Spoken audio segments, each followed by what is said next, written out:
नमस्कार दोस्तों। आज के इस दिलचस्प विश्लेषण में हम बात करने वाले हैं हमारे सांस्कृतिक इतिहास के एक बेहद गहरे और रहस्यमयी हिस्से पर, राधा और श्री कृष्ण की प्रेम कहानी। ये तो हम सबने सुनी है ना? लेकिन आज फोकस उस कहानी के बेहद दुखद और मार्मिक अंत पर है, जो सदियों से हमारे जहन में बसा हुआ है। एक ऐसी कथा जो सोचने पर मजबूर कर देती है कि ईश्वरीय प्रेम को भी सांसारिक दुखों की गहराइयों से गुजरना पड़ता है। तो चलिए सीधे इस कहानी के सबसे बड़े रहस्य की तरफ चलते हैं। कहानी की शुरुआत हम इसके अंत से करेंगे। एक बहुत ही बड़ा सवाल उठता है, भगवान श्री कृष्ण ने जानबूझकर अपनी सबसे कीमती चीज, अपनी सबसे प्यारी बांसुरी को आखिर क्यों तोड़ दिया? और ऐसा क्या हो गया था कि उन्होंने जिंदगी भर फिर कभी कोई वाद्य यंत्र ना बजाने की इतनी कठोर कसम खा ली? आइए इस राज को समझते हैं। आप देखिए, इस कथा की असली गहराई को समझने के लिए हमें एक बात बिल्कुल साफ कर लेनी चाहिए। ये कोई आम रोमांस नहीं था।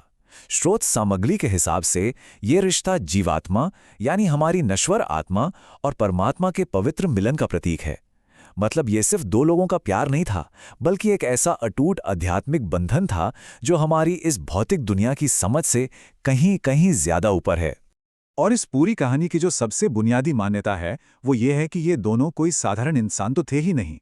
मान्यताओं के मुताबिक द्वापर युग में जब भगवान नारायण ने इस पृथ्वी पर श्री कृष्ण के रूप में अवतार लिया, तो उनके साथ रहने के लिए खुद देवी लक्ष्मी ने भी राधा रानी के रूप में जन्म लिया। मतलब उनका इस मृत्युलोक में आना खास तौर पर एक दूसरे के साथ रहने के लिए ही था। अब ये बात सच में हैरान करने वाली है। महज 8 साल, जी हाँ, जब श्री कृष्ण सिर्फ 8 साल के थे, तभी से दोनों के बीच ये गहरा और अलौकिक बंधन शुरू हो गया था। सोचिए, इतनी कम उम्र में राधा पूरी तरह से कृष्ण के दैवीय चमत्कारों को पहचान गई थी और उन्होंने अपनी पूरी जिंदगी उन खूबसूरत यादों को अपने मन में बिल्कुल संजो कर रखा। अब अगर श्री कृष्ण के सबसे गहरे लगाव की बात करें तो स्रोत बिल्कुल साफ बताता है कि उन्हें दुनिया में दो ही चीजें सबसे ज्यादा प्यारी थी। पहली राधा और दूसरी उनकी बांसुरी। और मजे की बात यह है कि ये दोनों आपस में गहराई से जुड़ी हुई थीं।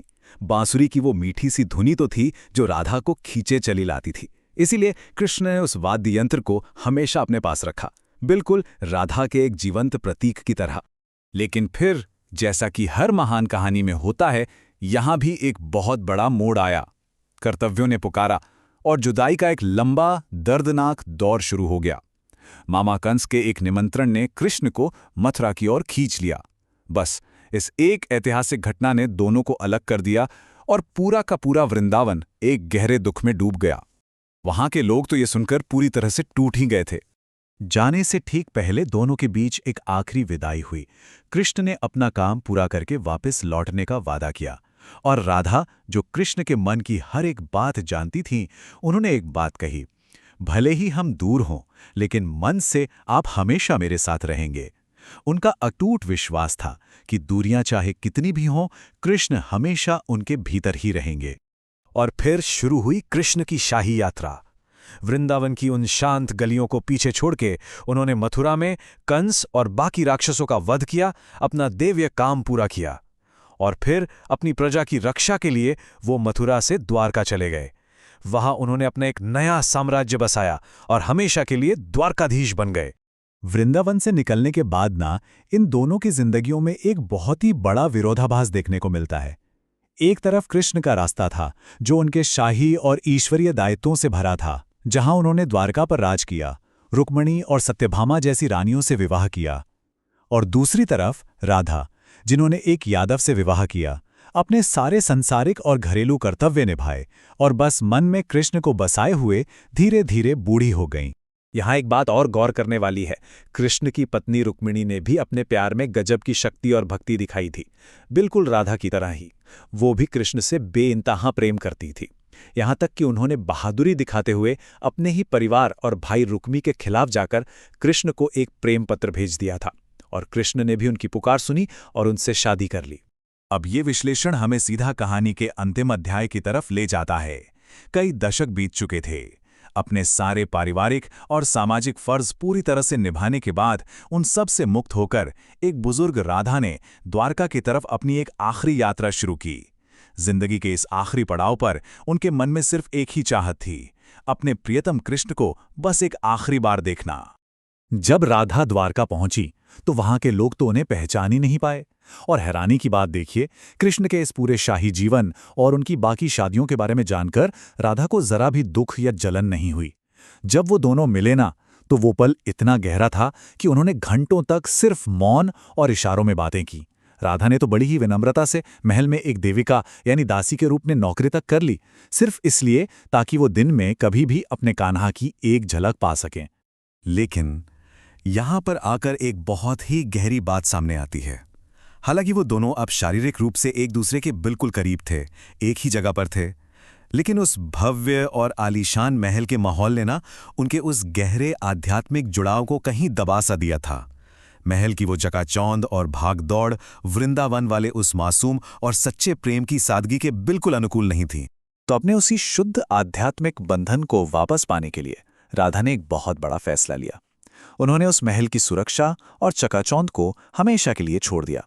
वो वहां से दूर, बहुत दूर निकल गईं, भटकती रहीं, और धीरे धीरे समय के साथ वो शारीरिक रूप से बेहद कमजोर और बिल्कुल अकेली हो गईं। परमात्मा तो आखिर सब जानते हैं। ये पूरी तरह जानते हुए कि राधा कहाँ हैं और किस हाल में हैं, वो ठीक उसी समय अपनी जीवात्मा के सामने प्रकट हुए।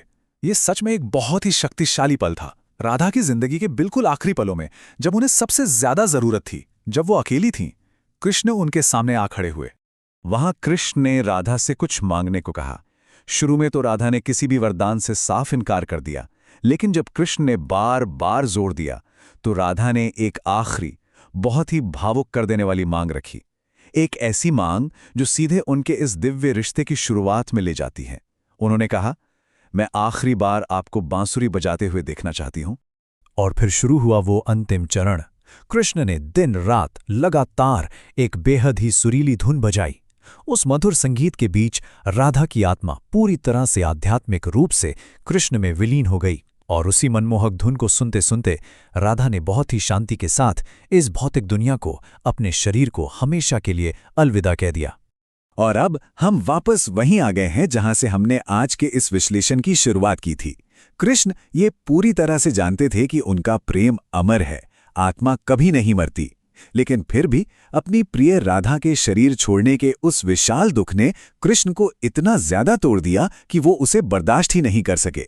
उस भयानक शोक में उन्होंने अपने प्यार के सबसे बड़े प्रतीक, अपनी उसी बांसुरी को तोड़ दिया और झाड़ियों में फेंक दिया।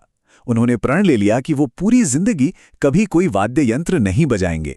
तो अंत में सोचने वाली बात यही है कि अगर आत्मा का मिलन हमेशा के लिए है, तो भी किसी अपने को खोने का दुख कितना भारी, कितना असीम हो सकता है। ये कथा हमें बताती है कि स्वयं भगवान भी इस सांसारिक दुख से पूरी तरह बच नहीं पाए। ये एक ऐसा गहरा और मार्मिक सच है जो शायद सदियों तक सोचने पर मजबूर करता रहेगा। आज का ये विश्लेषण यही खत्म होता है। उम्मीद है इससे इस कथा के बारे में एक बिल्कुल नया नजरिया मिला होगा।